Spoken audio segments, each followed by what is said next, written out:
técnico, pastor Silas.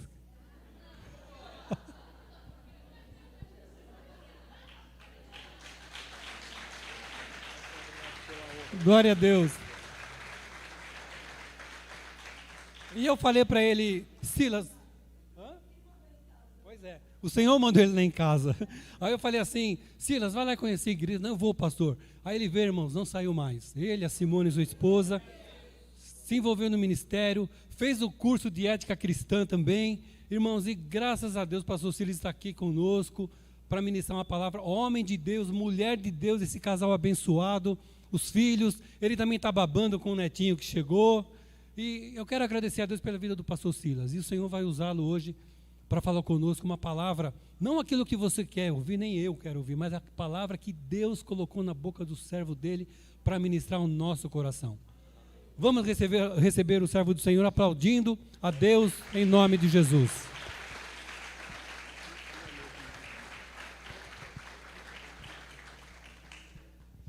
Igreja, bom dia, a paz do Senhor Jesus.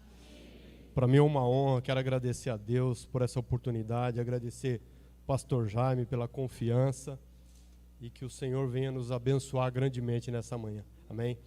Amados, eu gostaria que você abrisse a sua Bíblia no livro de Esdras, capítulo 1.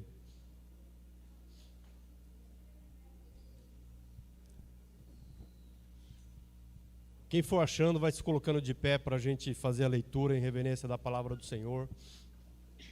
Mas eu estou meio resfriado e se algum momento eu precisar parar, não se assuste não, é que essa semana, irmãos, por causa desta palavra eu sofri retaliações malignas e assim, eu entendi perfeitamente de que Deus queria fazer algo, a começar por mim, na minha vida, e depois que eu viesse transmitir essa mensagem.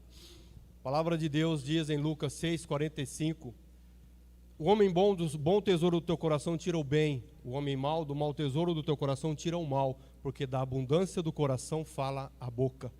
Ou seja, a boca fala daquilo que o coração está cheio. Irmãos, Deus encheu tanto o meu coração com essa palavra, mas tanto, que para mim mesmo eu já preguei essa palavra umas 6 vezes. E eu ficava pensando, mas isso ficava remoendo dentro de mim, em algum momento eu começava a falar.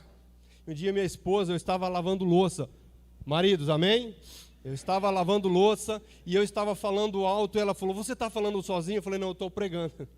Mas Deus encheu tanto o meu coração que começou a sair pela minha boca e algumas coisas aconteceram nesses dias que foi interessante. Eu estava andando de moto, né, que eu trabalho de moto, capacete fechado. Eu estava ministrando essa palavra para mim mesmo e comecei a sentir a presença de Deus, comecei a glorificar a Deus, orar em línguas e chorar no meio do trânsito. Eu estava numa via de trânsito rápido, não tinha como parar e eu falava, meu Deus, que loucura é essa?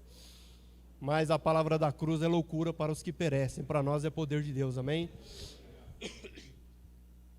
Esdras capítulo 1. No 1º ano de Ciro, rei da Pérsia, para que se cumprisse a palavra do Senhor, que fora falado por Jeremias, despertou o Senhor o espírito de Ciro, rei da Pérsia, o qual fez passar pregão por todo o seu reino, como também por dentro, dizendo, assim diz Ciro, rei da Pérsia, o Senhor Deus dos céus lhe deu todos os reinos da terra, e ele me encarregou de lhe edificar uma casa em Jerusalém, que é em Judá. Quem há entre vós, de todo o seu povo, seja seu Deus com ele, e suba a Jerusalém, que é em Judá, e edifique a casa do Senhor, Deus de Israel, ele é o Deus que habita em Jerusalém. Amém, amado? Só até aqui, curva a sua cabeça, que Deus venha usar a minha vida pela sua infinita misericórdia. Pai, em nome de Jesus Cristo, queremos dar graças a Ti por esta manhã. Obrigado por esta palavra, que o Senhor venha falar firmemente aos nossos corações, assim como o Senhor já tem falado comigo, que o Senhor venha renovar, porque a Tua palavra ela se renova a cada manhã. Renovar na minha vida, ó Deus, e trazer essa mensagem para a Tua igreja, em nome de Jesus Cristo. Amém. Irmãos, Ciro, rei da Pérsia, ele tinha acabado de invadir a Babilônia, ele tomou a Babilônia, cai o Império Babilônico, e esse homem, então, ele dá aqui um decreto de que os judeus que estavam escravizados na Babilônia deveriam voltar para Jerusalém para edificar a casa do Senhor, que era o templo de Jerusalém que tinha caído, que foi construído por Salomão, meados de 1005 ao ano 1000, os historiadores, cada um, eles divergem muito nessa data, que Salomão construiu a casa do Senhor, o templo do Senhor. E quando inaugurou o templo, lá em 2 Crônicas, capítulo 7, a Bíblia diz que a glória de Deus desceu sobre aquela casa. E que os israelitas que estavam do lado de fora viram a glória de Deus, se prostraram em terra e o adoraram. Então, amados, não tem coisa melhor, além da nossa salvação, de que uma pessoa que tem a glória de Deus sobre a sua vida. E a nação de Israel, amados, eles tinham a glória de Deus ali naquele templo, e Deus aparece a Salomão e diz: Salomão, se você for comigo, como mandou seu pai Davi, não faltará sucessor sobre o trono da dinastia, e eu serei com você como foi seu pai Davi. E se o meu povo, que se chama pelo meu nome, se ajoelhar, orar e buscar a minha face, se converter dos seus maus caminhos, eu ouvirei do céu, sararei a tua terra, perdoarei os teus pecados. E desde agora, os meus olhos estarão atentos a esse lugar e os meus ouvidos atentos para as orações que se fizerem neste lugar. Porque eu escolhi esta casa para que o meu nome esteja nela perpetuamente. Mas aí, amados, Deus fala: porém, Salomão, se desviar dos meus estatutos, dos meus mandamentos, então essa casa, ela será uma escória, ela será por vergonha. Tá? Então, se andar comigo direitinho, está tudo bem. Se não andar, Salomão, aí a coisa vai ficar difícil. Então, lá no capítulo 19 de Êxodo, verso 5, Deus fala com Moisés: Moisés, diga a esse povo que se eles diligentemente andarem nos meus caminhos, guardar os meus estatutos, então sereis a minha propriedade peculiar. Será o meu povo nessa terra, e vai ser um povo santo, vai ser um povo diferenciado, vai ser algo privado meu. Mas se desviar, então Deus ele vem alertando o povo do que ele queria daquela nação, né, para que aquela nação fosse bem sucedida.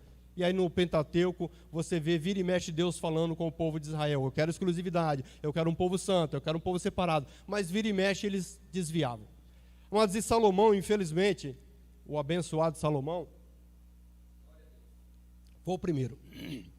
Começou a tomar mulheres de outras nações, e essas mulheres trouxeram as suas culturas. E uma coisa que Deus falou muito com a nação de Israel: eu não quero miscigenação, não quero mistura do meu povo com outros povos, eu quero um povo puro, santo, separado. E eu não quero o meu povo adorando a outros deuses, o meu povo é para adorar somente a mim. Aí esse homem, contaminado por essas suas mulheres que trouxeram suas culturas e seus deuses, e Salomão cai na idolatria. Quando isso aconteceu, aí Deus falou: não, eu vou entregar Israel na mão de Jeroboão. Jeroboão, ele era um homem forte de Salomão, era um homem de confiança, um homem valente, e Deus falou: vou entregar. Usando o profeta Aías, falou: vai lá e fala para Jeroboão que ele vai ficar em Israel, governando Israel. E aí Salomão, lógico, temendo perder o reino, ele foi tentar matar Jeroboão. Jeroboão fugiu para o Egito, e ele só voltou quando Salomão morreu. Quando Salomão morreu, assume o filho de Salomão, chamado Roboão.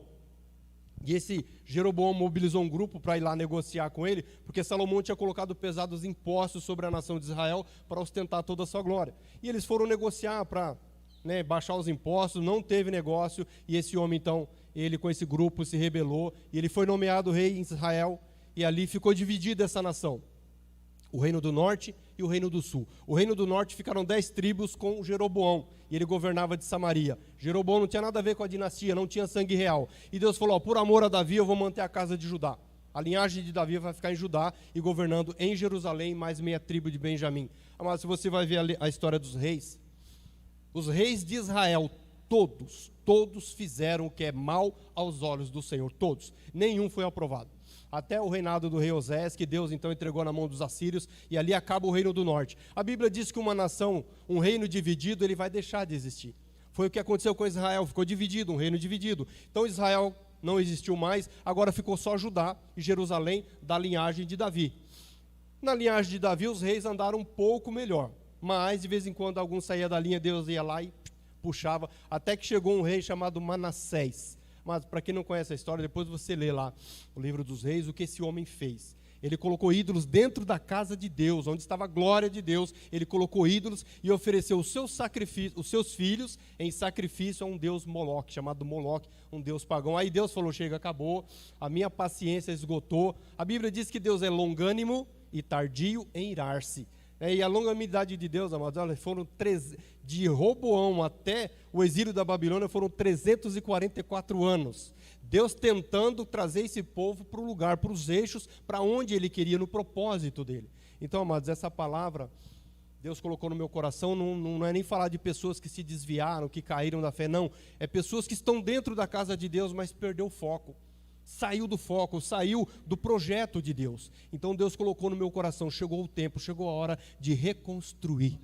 E aqui, mas nós vemos, eles iam voltar para Jerusalém para reconstruir o templo, aonde a glória de Deus jazia. E aí Deus, depois que Manassés fez isso, Deus falou, chega, eu vou entregar na mão dos babilônicos, e a minha paciência se esgotou. Veio um rei, Josias, ainda um bom rei, a Bíblia diz que não houve igual na questão espiritual, esse homem elevou Israel de novo, mas Deus falou, irmãos, Deus estava tão irado que no capítulo 15 de Jeremias, primeiro versículo, Deus fala com Jeremias. Porque Jeremias, ele não estava ainda aceitando o que Deus iria fazer, porque ele estava profetizando. Olha, vocês vão ficar escravos. Ele estava profetizando, mas ele não estava assimilando. Deus falou, Jeremias, olha, mas nem que Moisés ou Samuel estivessem intercedendo por esse povo, eu voltaria com a minha palavra atrás. Aí Jeremias falou, o negócio está feio mesmo.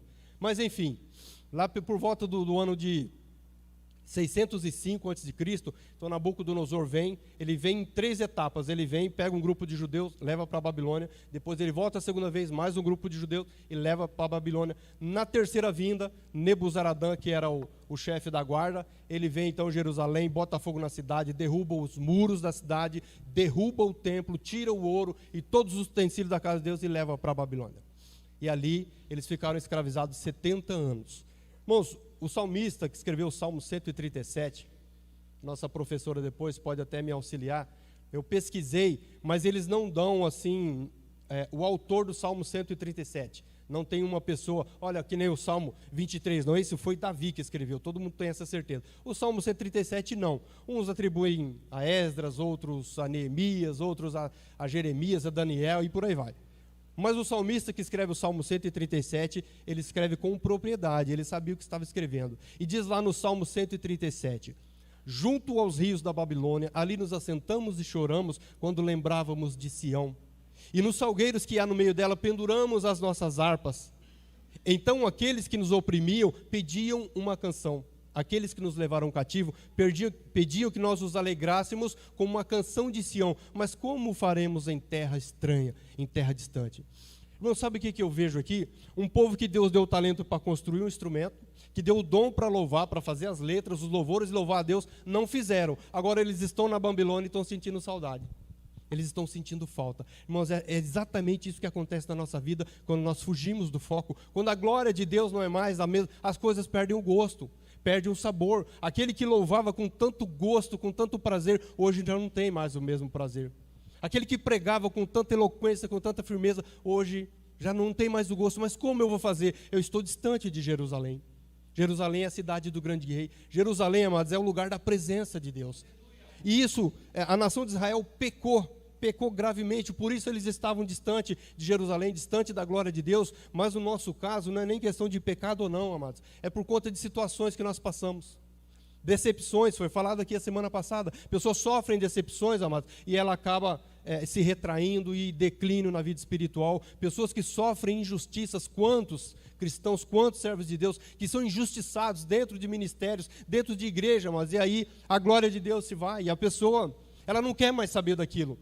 Mas sabe o que os babilônicos falavam para eles? Ei, louve, cante uma canção de Sião para nos alegrar. Olha, amados, que coisa. O mundo, ele é representado pela Babilônia. A Babilônia é o mundo. Tem pessoas do mundo, amados, está aguardando o meu talento e o seu. Basta só uma palavra, meu. Mas como que eu vou fazer isso? Como é que eu vou alegrar o coração de uma pessoa que está aprisionada no mundo? Se eu estou distante de Jerusalém, se eu estou distante da glória de Deus, então eu preciso reconstruir isso, eu preciso reconstruir a minha vida. Mas e Deus me deu então algumas coisas aqui que eu achei interessante para a gente estar ministrando. E os judeus então voltam para Jerusalém. Eles vão para Jerusalém e chegam lá e vão reconstruir. Segundo o que eu pude, dá licença só um instantinho, irmãos. Só a glória de Deus. Glória a Deus. O nariz está...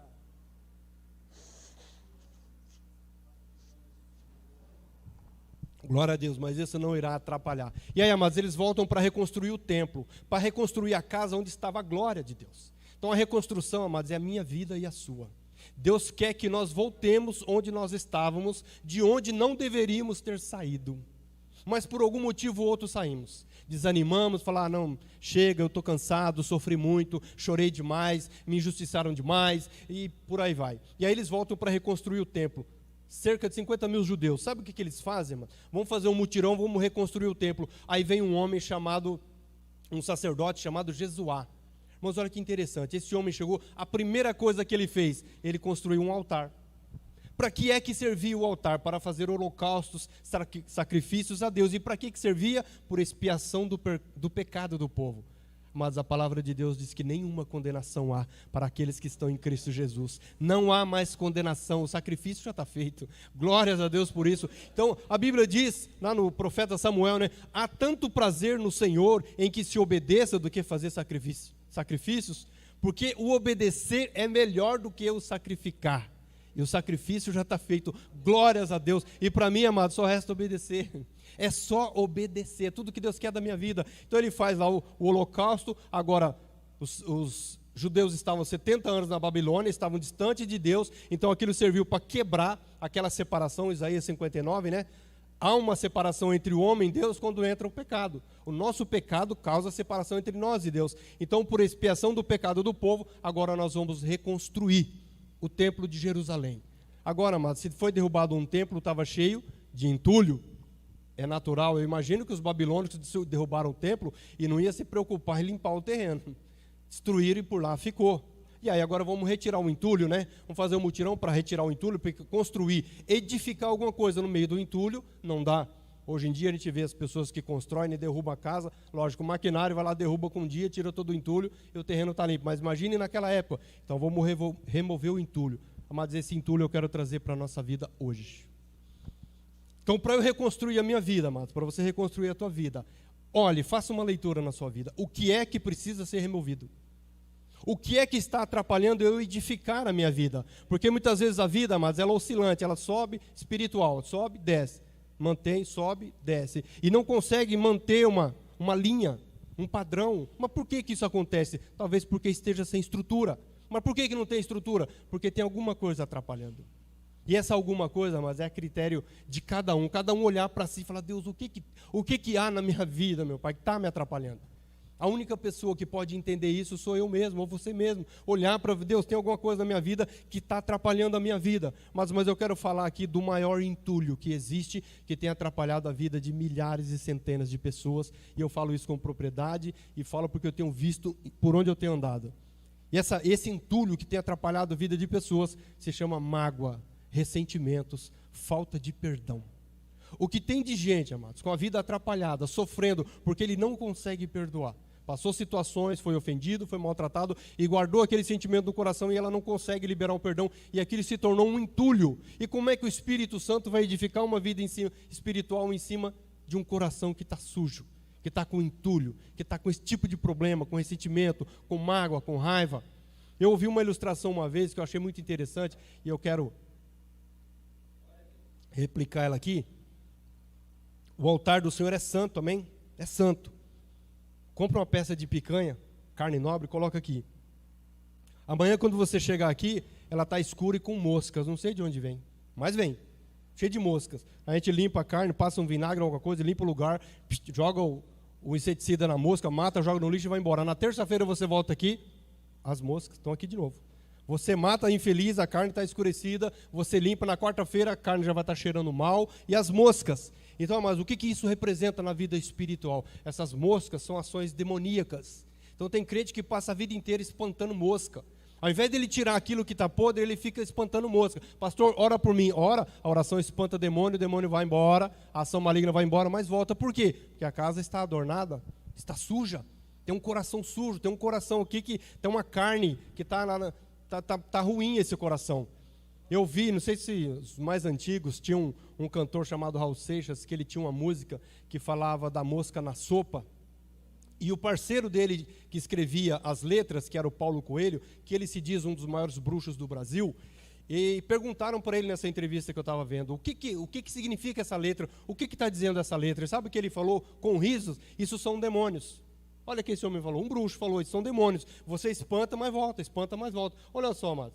Então, no mundo espiritual, amados, uma pessoa que tem um coração ressentido, um coração magoado, ele fica debaixo de opressões demoníacas, malignas, porque o terreno está propício para isso. Então, ao invés de espantar moscas, é melhor remover o que está estragado. Então, a gente pega a carne de picanha que está estragada, tira ela, acha um terreno, vai lá, enterra, limpa o altar, acabou o problema. Nunca mais vem mosca perturbar. Nunca mais vem mosca. Por quê? Porque não tem mais sujeira. Então, mas as ações demoníacas, você pode fazer uma pesquisa aí. Eu, durante muito tempo da minha vida, eu fiz trabalho com pessoas de rua, com dependente químico. Mas dependente químico que você procura, mágoa no coração. Morador de rua, mágoa no coração. Alcoólatra, mágoa no coração. Pessoa presa na prostituição, mágoa no coração. Eu falo, meu Deus do céu, será que o problema da humanidade é a mágoa, é a falta do perdão? E eu fui fazer uma pesquisa. Pessoa no crime, mágoa no coração. O que a Bíblia diz em Mateus 18, finalzinho do capítulo lá, que ele fala do credor incompassivo. A pessoa que não perdoa, é o que a Bíblia diz, ele está entregue na mão do atormentador. Sabe o que eu já encontrei com muitas pessoas com depressão, e você vai buscar a origem, tem um ressentimento, tem uma mágoa. E ela toma remédio, ela vai no médico, e isso é espantar-mosca. Não estou dizendo que ninguém tem que ir num psiquiatra, num psicólogo, tem, se for necessário, vá. Mas tem gente que vai passar a vida inteira espantando moscas, ao invés de remover aquilo que está provocando o problema. É igual a febre, mas ela só tem no nosso organismo se tiver uma infecção. A dipirona é só um paliativo, ela espanta a febre volta. Você toma dipirona, espanta a febre volta. Não é melhor ir onde está infeccionado, onde está a origem do problema? Vai lá e toma um antibiótico para aquele tipo de infecção, tirou a infecção, a febre nunca mais vai perturbar. E assim, mas tem corações aflitos, sofrendo, não consegue edificar uma vida espiritual, porque o coração ainda não está propício para o Espírito Santo lançar os fundamentos. Quando lançaram os fundamentos do templo, amado, os velhos que tinham visto outro templo, eles começaram a chorar e a prantear, os novos começaram a jubilar e glorificar a Deus, e de longe se ouvia o júbilo daquele povo quando lançou os alicerces. O alicerce, amado, é a palavra de Deus. E quando esses alicerces começaram a aparecer na minha vida e nas tuas, pessoas olharão e vão glorificar a Deus. Falar, aquele templo está ficando de pé de novo. E, amado, sabe uma coisa? Quando começou a reconstruir o templo, aparece um tal de Sambalat e Tobias para atrapalhar. E ali, tentando atrapalhar, conseguiram embargar a obra. No mundo espiritual, amados, o diabo não está contente comigo e com você. Ele não quer o templo do Espírito Santo de Deus adornado, limpo, bonitinho para o Senhor usar. Ele não quer. Então, o que ele vai fazer? Ele vai trabalhar para tentar parar. Mas uma pessoa que tem determinação na vida, nada para ela. Deus, eu vou reconstruir a minha vida, e esse templo estará de volta com a mesma glória, não a mesma glória, porque depois que reconstruíram o templo, a palavra do Senhor fala em Amós, né? A glória desta última casa será maior do que a da primeira. Moça, a glória de Deus já foi grande na tua vida, prepara o teu coração, porque coisas grandes estão vindo por aí. Que a glória do Senhor descerá sobre a nossa vida, e a glória desta última. Amados, e o profeta, ele diz que a glória, Ageu, né? Eu falei Amós, mas é Ageu 2:9. A glória desta última casa, mas é a última mesmo, foi a última. Por quê? Porque o templo caiu de novo. 70 anos depois de Cristo, o general Tito com os romanos derrubaram o templo de novo, e lá onde está o Muro das Lamentações é aquela mesquita dos muçulmanos, está lá é o lugar do templo. E esse templo ele vai ser reconstruído, mas pelo anticristo. Então a glória de Deus não estará lá. Então aquela foi a última, e Deus, a glória desta última casa será maior do que a da primeira, e foi a última. Amados, agora, olha que interessante. Deus, ele levantou templos humanos. Ele levantou templos humanos. E ele levantou o primeiro lá no Jardim do Éden, chamado Adão. Da mesma matéria que foi feito o templo lá em Jerusalém, tudo veio da terra ele pegou o pó, misturou com água, fez um barro e faz ali um homem de barro, sopra nas suas narinas e o homem se torna alma vivente. Mas você pode imaginar Adão no jardim, não conhecia o pecado. Se ele não conhecia o pecado, ele estava próximo de Deus. Ele via a glória de Deus. Ele falava com Deus na viração do dia. Então o primeiro templo que Deus levantou, que via a glória de Deus, que tinha a glória de Deus, Satanás com muita astúcia derrubou. E Adão perdeu a glória de Deus, Eva foram expulsos do jardim. Fica imaginando Adão olhando para trás, o anjo lá agora com a espada, 2 anjos, e você não pode mais voltar aqui. Perdeu-se a glória de Deus. E aí Deus dá a sentença para o diabo, falou, vai nascer um varão, vou levantar um outro templo que vai te esmagar a cabeça. Prepara que o teu tempo está chegando. Você derrubou esse, mas está vindo um aí. E aí, amados, os anos se passam, E Deus então levanta Jesus, nasce de uma virgem, e ele cresce em sabedoria e conhecimento, na graça do Senhor. Ele cumpre o seu ministério, faz tudo o que tem que fazer e é levado à cruz do Calvário. É claro que o processo da cruz é um processo de Deus, tinha que acontecer, ele se entregar pela minha vida e pela tua. Ele foi o próprio Jesus, diante do templo de Jerusalém, ele estava ministrando, e ele fala: derrubem este templo, em 3 dias eu o reconstruo. E Satanás tinha derrubado o primeiro, agora ele arma as artimanhas com a cúpula judaica para derrubar o segundo templo. E ele está lá todo aflito, todo afoito: não, eu vou derrubar. E aí Jesus vai à cruz e morre. Irmãos, a Bíblia diz que Jesus foi até as partes mais baixas da terra, tomou a chave da morte e do inferno. Mas eu quero ilustrar algo que está na minha imaginação, tá? Isso é coisa da minha cabeça. Eu fico imaginando Jesus indo lá no inferno, e o inferno todo em festa. Derrubamos o primeiro, derrubamos o segundo. Acabou. Demônio, Satanás, tudo em festa, e aquela euforia. Nós derrubamos Adão, agora derrubamos o Cristo, o segundo templo caiu de novo, e de repente ele surge lá no inferno, com aquele resplendor. E eu fico imaginando, amados, o diabo olhando para Jesus assim, e fazendo uma pergunta: você por aqui? Mas eu vou fazer uma ilustração. Jesus, mostrando a sua coxa direita. Você não, está escrito: Rei dos Reis. Eita Deus, e Senhor dos Senhores. Dobre a tua língua. É-me dado todo o poder nos céus e na terra. A glória desta última casa é e será para sempre maior do que a da primeira.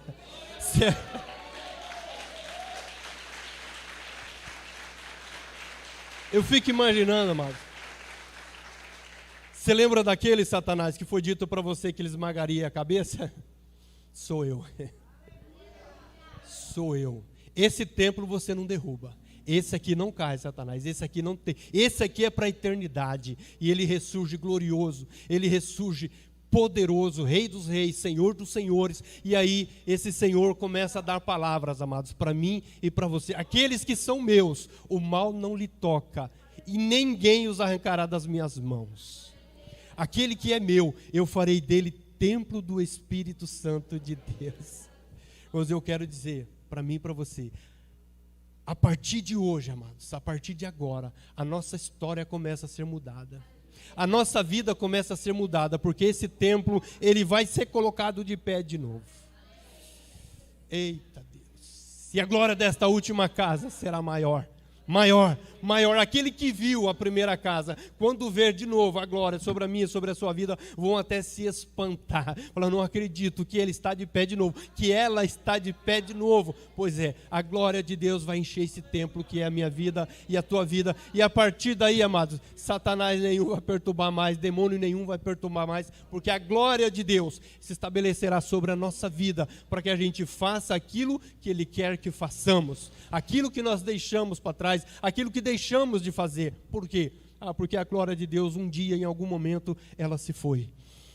Por alguma tristeza, por alguma desilusão, por alguma decepção, a glória de Deus se foi. Mas, amados, é tempo de reconstruir. Deus está chamando a minha e a sua atenção. Chegou o momento de reconstruir. Vamos limpar o entulho? Vamos começar a tirar esse entulho? Arranca tudo que não presta. Irmãos, eu lembro quando eu cheguei na igreja, eu tinha uma mágoa muito forte no coração. E eu queria ser batizado com o Espírito Santo e não conseguia. 1 ano na igreja. E eu orava e eu pedia. E pessoas falavam: faz isso, faz aquilo outro. Até cambalhota eu dei, mas nada. Eu falava: irmão, sabe o que aconteceu comigo? Eu cheguei a duvidar. Eu falei: eles inventaram, cada um inventou uma língua. E fica falando porque fala sempre a mesma língua. Irmãos, olha, eu era novo, era uma criança na fé. Eu vou inventar uma para mim e vou falar. Irmãos, eu cheguei a esse ponto, eu estava duvidando de que aquilo fosse uma bênção de Deus na vida das pessoas, porque não acontecia comigo. Um dia Deus falou: eu quero fazer na tua vida, mas você tem sujeira, você tem um entulho na tua vida, no teu coração, que não permite que o Espírito Santo faça. Quando que você vai remover? Era uma mágoa, amados, que eu tinha muito forte no coração. Então eu entendi, e aí eu lutei contra aquele mal, Deus limpou meu coração, eu liberei o perdão, e um dia eu estou reunido dentro da igreja, adivinha? Aí foi balá na certa, amados, foi uma bênção. pulava, aí sim, aí eu pulava, aí dava cambalhota, glória a Deus, aconteça. Então, amados, às vezes você vem querendo coisas na tua vida e aquilo não acontece. Aí começa a duvidar, Deus, não é possível, não, isso não é verdade, não. Mas às vezes, amado, tem algo lá que está impedindo. Deus quer lançar os fundamentos. Mas você não pega um templo, uma casa, seja lá o que for, que nem esse salão, esse prédio aqui, se você olhar, ele tem uma fundação. Tem umas colunas, tem vigamentos aqui, tem todo um baldrame que sustenta esse prédio aqui. Está tudo aqui. Embaixo, coisas, aliás, que você não vê, né? É a parte mais importante de uma construção que você não vê. Então, para colocar esses fundamentos aqui, deu trabalho. É a parte trabalhosa de uma obra, mas foi feito. Depois do alicerce pronto, agora pode levantar o templo, pode levantar a casa. Irmãos, se não tiver sustentação, não adianta. Não adianta eu tentar construir a minha vida espiritual se ela não tiver uma base. E qual que é a base, amado? Está aqui, ó. Palavra de Deus. Palavra de Deus. Como eu vou reconstruir a minha vida se eu não ler a Bíblia? Não lê. Como é que eu vou construir uma vida espiritual se eu não oro, se eu não jejuo? Uma dessas três coisas não pode se afastar da vida de um cristão. Jejum, oração, leitura da Bíblia. Eu até peguei eu vou dar essa dica para vocês, tá? No celular, está sempre com o celular na mão, né? Então eu peguei uma Bíblia online lá e eu coloquei um plano de leitura. E o dia que eu esqueço de ler, manda mensagem, ó, está atrasado. Eu falei, glória a Deus, glória a Deus, o aplicativo está me avisando que a minha leitura está atrasada. Mas olha que coisa simples, se você ler 10 capítulos da Bíblia por dia, você lê em um ano, todinha. Se você ler, 5 capítulos por dia, você lê em um ano. Se você ler 10, você lê em 6 meses. Mas eu já comecei a ler, já estou no Novo Testamento já. Falei, Deus, que coisa tão simples de se fazer e nós não fazemos.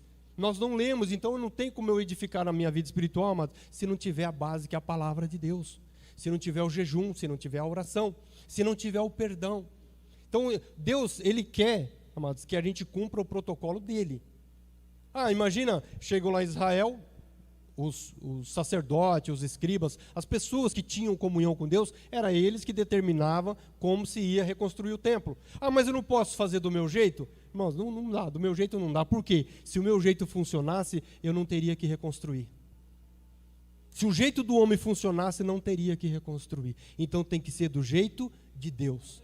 Tem que ser do jeito que Ele determina, do jeito que Ele determinou. E não adianta, mas se eu fugir do que Deus determinou, eu não vou ter êxito naquilo que eu preciso para a minha vida. Então eu preciso cumprir um protocolo. Deus, é dessa maneira? É com jejum? É com leitura da palavra do Senhor? É com orações? É com perdão? Então eu vou fazer, Deus. Mas Ele não pensa que isso é fácil, não. É com luta, é com dificuldade. Porque se fosse fácil também, todo mundo fazia, né? Qualquer pessoa fazia, mas é com luta, é com dificuldade. O próprio Jesus falou que nós ouvimos agora, no mundo tereis aflições, mas tem de bom ânimo, eu venci. Mas nenhum homem, mulher que Deus chamou, ele falou assim, deita na rede lá que eu cuido de... Não. Ei, Josué, coloca-te de pé. Põe-te de pé porque eu serei contigo. Jeremias, coloca-te de pé, Jeremias, vai porque eu estou te mandando e eu serei contigo. Então Deus manda, Ele chama, mas a posição tem que ser minha. Se eu não tomar uma postura de servo de Deus, de cristão, e fazer o que Deus quer que eu faça, não tem como Deus me enviar. Não tem como Deus usar a minha vida. Então Deus, Ele quer usar, amados, todos que estão dentro dessa casa. Porém, Ele vai pegar o templo onde a glória de Deus possa repousar. Onde a glória... Uma vez eu vi uma ilustração que eu achei interessante. Você tem 2 copos aqui para beber água, só que um está cheio de poeira. Aí você vai pegar o que está limpo e vai beber a água. Você volta para beber, o que está sujo continua sujo. Ele vai pegar o que está limpo, mas assim é a minha vida. Então Deus, Ele quer usar vasos, Ele quer usar servos, mas Ele vai olhar, deixa eu ver o que está mais apto do que eu posso. Mano, sabe que Deus é poderoso. Ele usou até uma mula lá para falar com o profeta, a gente sabe disso. Mas Ele quer usar, amadas, pessoas que estão com a vida limpa, estão com a vida no altar. Aquele templo onde a glória de Deus está sobre ela. E quando a glória de Deus está sobre a vida de um homem, de uma mulher, ninguém precisa sair com uma plaquinha na rua dizendo, eu sou crente, não. Você já deve ter passado por isso. Aí, você é crente, né? As pessoas olham e já afirmam, não perguntam, ela afirma, você é crente, né? Irmãos, uma coisa aqui interessante nessa passagem bíblica é que quando chegou um determinado momento, capítulo 8 de Neemias, Esdras convidou toda a nação ali, todo o povo, e ele foi ler a lei para o povo, porque o povo 70 anos na Babilônia não sabia mais o que era a lei de Deus, que Deus tinha dado através de Moisés. Então ele foi ler a lei. subiu num púlpito e ele começou a ler, leu toda a lei para a nação, para o povo. Mas sabe o que é interessante? Que eles foram para a Babilônia e aprenderam o aramaico. Agora eles voltam de lá falando outra língua. Eles não falavam mais o hebraico, falavam em aramaico. Mas essa pergunta é para mim e para você. Qual é a língua que nós estamos falando? É a língua da igreja, do povo de Deus, ou a língua do mundo? As pessoas olhando para mim, para a minha fala, ela vai diferenciar se eu sou um crente ou se não? Não falaram com Pedro? Você é um deles, não sou. É, porque a tua fala te condena. Você fala igualzinho ele, a tua fala é igualzinho daquele homem que foi condenado lá, a tua fala é igual. Então, amados, como é que está a nossa fala? Como é que nós estamos conversando, como é que nós estamos falando a linguagem da Babilônia ou a linguagem do povo de Deus, que era o hebraico? Perderam a essência, perderam a identidade. Olha só, amado. Aqui não acontece, irmãos, o que eu vou falar aqui não acontece, mas eu já vi caso de um culto abençoado, onde no louvor Deus falou, na pregação Deus falou, aí quando termina o culto a pessoa vem, pastor, ora para mim para ver se Deus fala comigo. Não está entendendo a linguagem. Irmãos, uma pessoa que não está entendendo o que Deus está falando, é que a fala dela é outra. Precisa voltar para a essência, precisa voltar a entender a linguagem do Espírito Santo, e entender quando Deus fala. Mas às vezes você vê um animal no meio da rua, Deus está falando com você. Não sei se você já viveu a experiência desse porte. Você viu uma situação e fala, eita Deus, fala mesmo, Jeová. Basta apenas uma palavra e você entende que Deus está falando. Agora, mas a pessoa ouve um sermão de quase 1 hora e depois fala, ora para mim para ver se Deus fala comigo. Não está entendendo o que Deus está falando. Irmãos, quando a pessoa chega numa condição em que alguém tem que traduzir o que Deus está falando, está longe da glória de Deus. Mas está muito longe da glória de Deus. E precisa voltar o mais rápido possível, porque a voz de Deus é uma voz audível.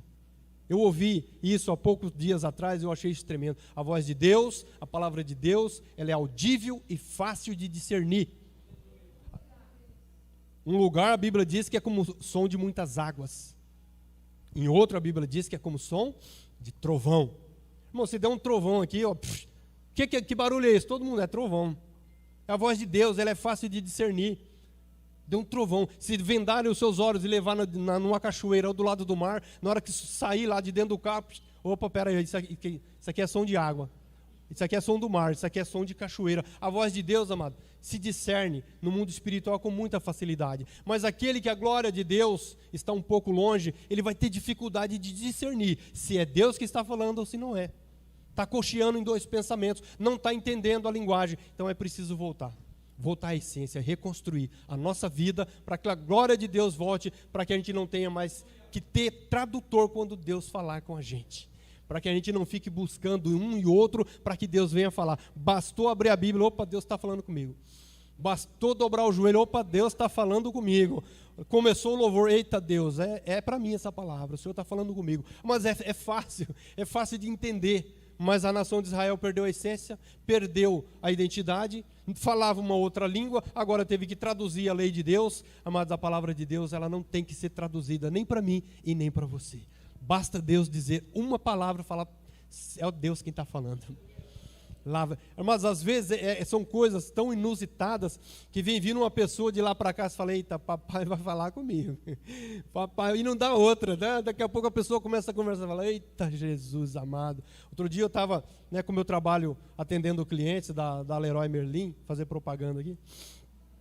Eu entrei numa casa e eu comecei a conversar com um rapaz, mas conversando assim, eu sou bom de conversa, né? E estava ali conversando, batendo um papo. E aí esse rapaz falou para mim assim, eu tenho mais um servicinho aqui para fazer, você pode fazer para mim? Faço, claro. Aí, estou fazendo o serviço para ele. E ele falou assim, rapaz, desde a hora que você pisou aqui, Deus está falando comigo. Falei, glória a Deus, então não precisou de interpretar, não precisou de traduzir nada. Você já está entendendo. E esse rapaz estava com dificuldades no casamento. Mas olha que interessante, eles estavam brigando. Falei, casal, quem é casal sabe. Estavam brigando. Recém-casados, 2 anos de casados, estavam brigando. Porque um quer deixar a porta aberta, o outro quer deixar a porta fechada. Mas quanta tolice! Quanta tolice! Ele falou, cara, eu fui criado numa casa onde se passava a chave em tudo, trancava tudo. Já ela foi criada numa casa onde a porta ficava lá, não tinha trinco, não tinha nada. E agora estão brigando, se deixa a porta. Eu falei para ele, olha, eu vou dizer uma coisa, cara. Você quer ser feliz? Ou você quer ter razão? Eu conheço um pastor que fala, você quer ser feliz ou você quer ter razão? O que você quer? Não, eu quero ser feliz. Então, mano, eu vou te dizer uma coisa.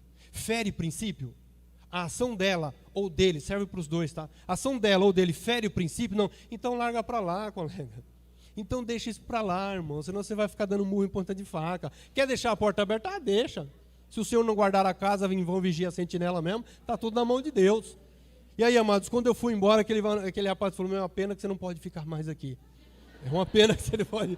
Receba então, varão. Você entendeu o que Deus está falando? Então guarda no teu coração, cara. Guarda essas palavras no teu coração e aplica na tua vida. Porque Deus precisa estabelecer a glória dele na tua vida. Mas nesse pé de guerra, como é que pode? Como é que Deus vai deixar a glória dele descer sobre a tua vida se você está brigando por pequenas coisas? Coisas tão insignificantes. Então, amados, tem tanta coisa na nossa vida que a gente às vezes se deixa levar. Poxa, eu poderia ter deixado isso de lado. Eu prefiro a glória de Deus. Eu prefiro entender o que Deus está falando. Eu prefiro já de imediato saber a linguagem, conhecer a linguagem do cristianismo, a linguagem da palavra do Senhor, para que quando Ele falar comigo, eu já falo, Deus, é comigo que o Senhor está falando. Glórias a Deus por isso. Irmãos, esse mesmo Jesus, essa segunda casa, esse templo que surgiu cheio de poder. Lá em Atos, capítulo 1, ali você vê a história de Jesus antes da ascensão. Ele chama a atenção e ele diz, ficai em Jerusalém. Ficai na presença de Deus. Até que do alto sejais revestidos de poder. Vocês vão pisar escorpiões e serpentes, não lhe fará dano algum. Em meu nome expulsarão demônios. Em meu nome falarão novas línguas. Vocês profetizarão. E serão as minhas testemunhas. Aqui na Judéia, em Samaria e até aos confins da terra. Nos templos do Espírito Santo de Deus. É para ser testemunha. É para testemunhar do Cristo, do Senhor, do que dividiu a história da humanidade em duas épocas, duas eras, antes dele e depois dele. Irmão, se isso não está acontecendo na minha vida, se eu não estou deixando refletir a glória de Deus ou o cristianismo na minha vida, eu preciso rever os meus conceitos e voltar para a essência, e voltar para Jerusalém, para a terra do grande rei, para a presença do Senhor, porque Ele quer e vai usar a nossa vida. Irmãos, para a minha vida, eu sei que dias estão chegando. Eu sei que novos tempos estão chegando. E comigo não foi diferente. Eu e minha esposa, nós passamos por tanta tribulação, por tanta dificuldade, por tanta luta, que chega um momento da nossa vida que a gente desanima. Você desanima. E você luta tanto, e batalha tanto, e faz tanto, e aí só desilusão, só sofrimento, só injustiça. E chega um tempo que você desanima. Mas aí vem papai e fala, ei, eu chamei você desde o ventre da tua mãe, coloca-te de pé. Tenha medo não fica com pavor diante deles não temas, Jeremias, porque eu já te consagrei, antes de você sair do ventre da tua mãe eu já te conhecia, e as nações eu te dei por profeta. Coloca-te de pé e vá, Jeremias, tudo que eu te disser você dirá, aonde eu te mandar você irá, e não temas, porque eu sou o teu Deus, e eu estou contigo.